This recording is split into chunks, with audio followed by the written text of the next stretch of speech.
Like it or not, we all make mistakes that can slow down or greatly hinder our progress, and it's no different when selling online on a platform like Etsy. Trust me, I've had to learn from my fair share of failed attempts, trial and error, and listings that never even made a single sale. The good news is though, you don't have to make the same mistakes. I'm here to tell you what I've done wrong and what I've witnessed others doing wrong so that you don't have to. Because friend, I want those cha-chings ringing off the hook for you from the very beginning. So if you want to make daily consistent sales in your Etsy shop, then you definitely want to pay close attention to make sure that you avoid these 7 pitfalls that Etsy sellers make all the time.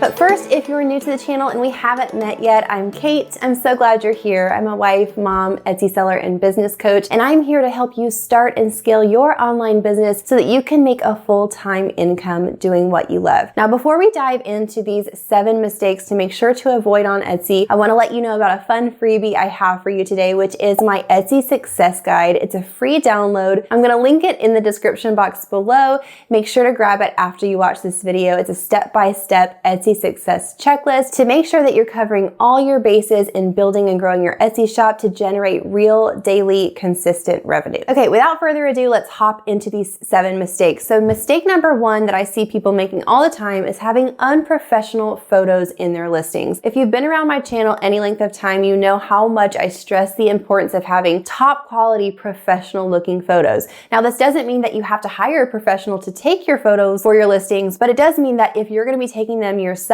you do need to do a little bit of research to make sure that you're taking photos and using photos on your listings that are going to appear very quality and professional. So there are 4 main things that I see in these photos that are not professional looking that really will deter a customer from clicking through on the listing. So let's go over these 4 things. Number 1 is being dimly lit. You want to make sure that your photo and the subject of your photo is really well lit, preferably with natural light. So if you have a window, shade that you can open, a door that you can open and get your product right next to it so the light comes in from the side, it'll give it a nice sweeping natural lighting from the side, which just makes all the world of difference when it comes to how your subject appears in the photo. I can guarantee you a buyer is not going to choose a listing to click through on that is dimly lit, poorly lit, or using lighting that is really fake looking. Natural lighting always gives the most professional, clean, and smooth look. Number 2 is having grainy photos. So what I mean by grainy is, I'm sure you've seen this before, when you see a photo that looks just really grainy and pixelated, it's probably because the photographer took the photo in a small aspect ratio or size and then tried to increase it with the wrong file type, probably being a raster image, which loses quality as you increase it in size, as opposed to a vector image, which can be scaled and not lose quality. So if you have a raster image like a JPEG and its original size or aspect ratio is small, and then you've blown it up to increase it, you're likely going to lose some quality in that image and it's going to appear grainy, which nobody likes a grainy photo, right? So you want to make sure that your lighting is good, your resolution is good, so it's not grainy, it's appearing really smooth and not pixelated at all. And then you also want to be careful to have a balanced color temperature. So color temperature is when your photo appears either too cool, being more like blue and purplish tinted, or too warm, which would be more of like a yellowish, orangish tint. Sometimes the color temperature in a photo can be sort of off and be way too cool or way too warm, and it doesn't appear balanced and natural in color, which just throws the feel of the whole photo off. So you want to make sure to have a balanced and natural looking color temperature to your photos. And one great and easy way to do this is with a gray card. So if you just purchase a gray card, if you're using a camera with the ability to set a custom white balance ahead of time, you can snap a photo with your gray card, which calibrates the white balance on your camera before you take your photos. It's basically telling your camera, this is neutral for the conditions and setting I'm in, whether you're taking pictures outside,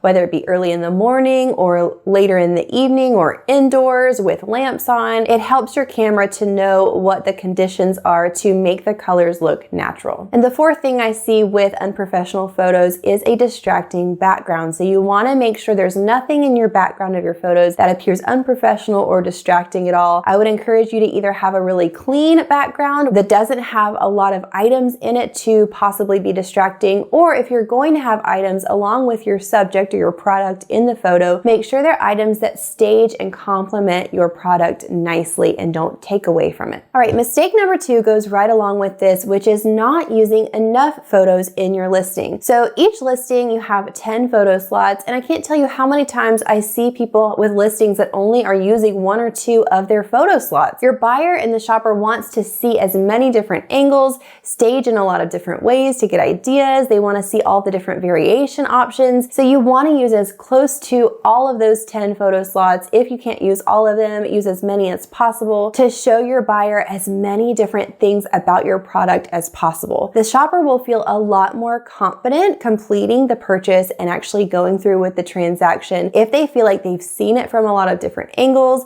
they've seen the different parts of it and details of it, they know what the different variation options are. So if you offer different color choices or sizing choices, make sure to include those in each of their own photos as well. And you can even have text graphics in those photo slots for, let's say, digital products. If you want to clarify what sizing or what file types they're coming in, use some text in a graphic in one of those photos to clarify that and add some additional information for your buyer. Listings that have more photos and are showing lots of different parts of the product are the ones that are going to get the purchase. All right, mistake number 3 is not having enough information in the listing description. So many times I'll see a great product with really good product photos, but then when I go to read the description, there's only a few lines. There's not a lot of information about it, and it doesn't seem like the seller took the time to really try to explain what the product is or any information that I might need to know about it. I can't tell you how many times I have clicked off of a listing because it just did not give me enough information and I didn't feel totally confident knowing exactly what the product was or what I would be receiving. So you definitely want to make sure that you put everything that you think the buyer might want to know about your product in that listing description, and remember to be organically weaving in your keyword phrases that you're using for SEO purposes. So the same keyword phrases that you've used in your tag and your titles, you want to make sure to naturally and organically and conversationally weave those into your description as well. But you want to give every kind of information the buyer might need to know, even beyond just a description of the product, but also including things like what materials it's made out of, what the different variation or customization options are, what the sizing options are. You might even include care instructions or things that they would need to know after receiving the product for making sure that they care for it the right way. The buyer doesn't necessarily need to know everything about your process in creating this, but a few key points that'll be interesting to them might be really helpful, and anything that they would need to know that would help them feel more confident in knowing exactly what they're purchasing will be truly beneficial. Okay, we're about to move on to mistake number 4, but if you're getting value out of this video, would you give it a thumbs up and consider subscribing to the channel? We release new videos every week for entrepreneurs with small business tips to help you succeed in your online shop. Okay, mistake number 4 that I see people making all the time is offering products that you like without doing trend research to make sure that it's profitable on the platform. So don't get me wrong, this doesn't mean that you can't offer products that you enjoy making that are in your style and your taste, but you definitely need to go through the steps of researching first and doing trend and product research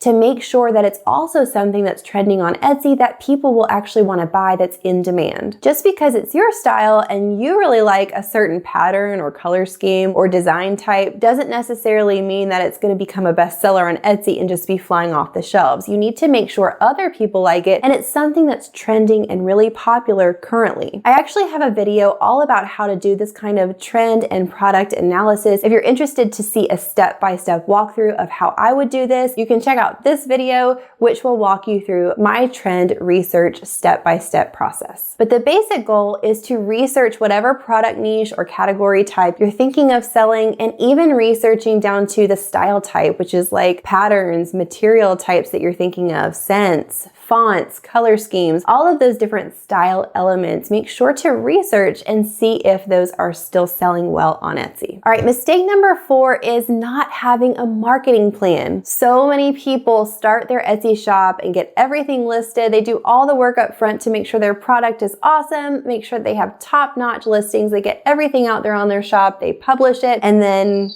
crickets. because they're not taking the time to actually market and advertise their shop and their products and get the word out about it. The hard truth is that unless you're coming into starting an Etsy shop with a huge audience already established, no one is going to know that your shop is even there unless you tell them and you spread the word through marketing. So there are a lot of different ways that you can go about marketing. And I know marketing can sound like an intimidating term, but don't get discouraged by this. It's really super simple if you break it down and you take it step by step. So I have three main ways that I teach my students to use digital marketing. Number one is through influencer marketing. Number two is social media marketing. And number three is email marketing. If you have no email list, if you're not even on social media yet, it's totally okay. I go through each of these step by step from square one inside of my free masterclass training, the 5-pillar Etsy success formula. So if you're interested in that, I'll leave the link in the description box below. It's a free 60-minute training class that you can go through where I walk through my 5 pillars of Etsy success, including my 3-step marketing roadmap, which are these 3: influencer marketing, email marketing, and social media marketing. But the big mistake here is that people just think they can list things on Etsy and then sit back and wait for the shoppers on Etsy to magically find their shop and purchase their items. It just doesn't work that way for someone starting from scratch from the very beginning. It's going to be up to you to get as much momentum going through your marketing efforts as possible and get some sales rolling in from the beginning. All right, mistake number 6 is not matching your keywords in your title, tags, and description. It's so important for SEO, which is search engine optimization purposes, to match your keyword phrases in all 3 of these sections: your title of your listing, your tag section in your listing, and your description in your listing. If you're not familiar with SEO, or search engine optimization, is the way that the Etsy algorithm finds listings that are relevant to the shopper's query or the phrase that they've typed in and determines which listings are most relevant to be shown in the search results to that shopper first on the first and second and third page. So our goal as Etsy sellers is to get our listings up there really high, ranking in the search for specific keyword phrases. So your job is to figure out which of those phrases you're going to use in your listing, and then you have to make sure that you're matching as closely as possible the phrases that you use in your title to the phrases that you input in your tag section. You have 13 tags in your listing that you can input as phrases that tell the algorithm what your listing is about. And then you also want to, like I mentioned before, weave those phrases into your listing description. We're not wanting to keyword stuff here, right? We're not going to have just a whole section of lists of phrases in our description, but you're going to use it in a conversational way as you're writing your description to plug those keyword phrases in and basically tell the Etsy algorithm as many times as possible, hey, I'm a match for this specific phrase. Now, one note here is that in your tag section, like I mentioned, you have 13 tags, but there is a character limit. So if you're using kind of a long keyword phrase in your title, you may not be able to use that as its own whole tag. You may get cut off as the tags have a character limit, but you want to match as closely as possible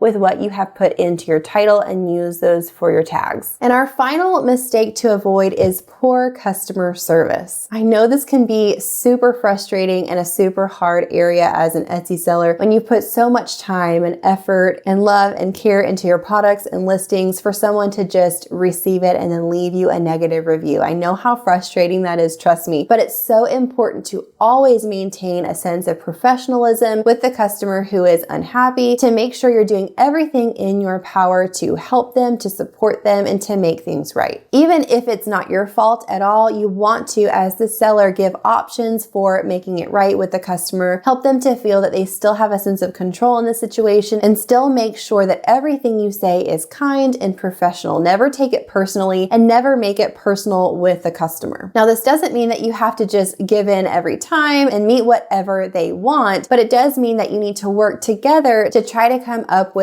a compromise and a solution that works for both parties. The number of negative or positive reviews you have on your shop directly affects your customer and market experience score, which is one of the 7 factors that the Etsy algorithm takes into account when ranking. So if you want your listings to rank, it does take into account if you have a lot of negative reviews on your shop, that's going to hurt your ranking in the search results. So you're not going to be found as much. So you want to, as much as possible, try to work out those situations with really great customer service so that not only the buyers who are looking through your shop and looking through the reviews on your shop will feel confident making the purchase, but it won't hurt your listing's ranking as far as SEO and the search results go. I've actually had a negative review that came through one time that the buyer ended up switching and changing to a 5-star positive review because of the way I handled the situation and provided her with really great customer service. So in the end, she ended up changing it to a glowing 5-star review and was just raving about how great the customer service was. So don't get discouraged if you end up getting a negative review. All of us have had it at one point or another, and it's possible to even change that to a positive 5-star review if you handle the situation with professionalism and kindness. So let's just quickly recap these 7 mistakes that you definitely want to avoid as an Etsy seller. Number 1 is having unprofessional photos. Number 2 is not using enough photo slots. Number 3 is not having enough information in your listing description. Number 4 is selling things just because you like them and not doing trend research to validate them first. Number 5 is not having a marketing plan. Number 6 is not matching your keyword phrases in your titles, tags, and listing descriptions. And number 7 is having poor customer service. If you can avoid these mistakes, trust me, you will be in a much better place and you'll be set up much better to have Etsy success in your shop and to make those consistent daily sales. I hope this was helpful for you. Make sure to like and subscribe to the channel, and don't forget to click the link in the description box below to hop over and watch that free masterclass, the 5-pillar Etsy success formula. I think it'll be super helpful to you. Bye, friends.